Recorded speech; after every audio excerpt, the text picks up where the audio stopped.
So I think the news of the possible droning of Mohammed Emwazi is something that is not hugely strategically significant to ISIL. He's ultimately a figure who is quite a prominent sort of figurehead for the group, but it's not totally clear that he was a sort of strategic leader or some sort of leader of great consequence within the group's greater strategy. So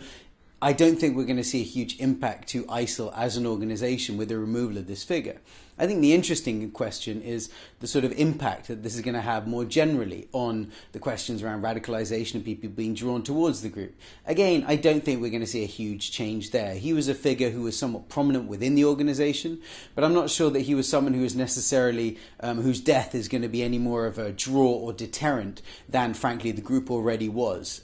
I think in some ways the parts of this story which are most interesting to me is the story of Mohammed Emwazi as a figure who was very much a sort of part of Britain's jihadist scene, had been for some time. But I think he's interesting because he became kind of a figurehead for what I would argue is kind of a second generation of jihadists that we'd seen in the United Kingdom. If we take the first group as the group that ultimately, whose main figureheads you could say were the 7/7 bombers, these were guys who were involved in jihadist activity pre-9/11.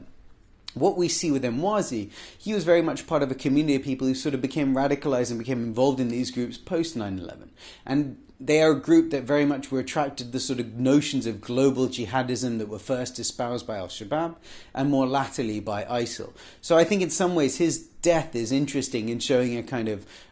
if you will, a kind of an apex maybe, or a very prominent figure within that sort of broader community. I think in terms of what this means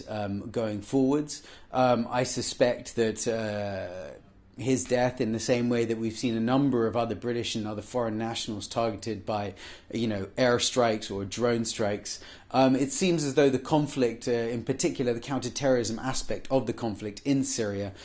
is one that outside countries and forces are increasingly using very much the same methods that we've seen deployed in Pakistan's Badlands previously to eliminate al-Qaeda, or in targeting groups like al-Shabaab or AQAP in Yemen.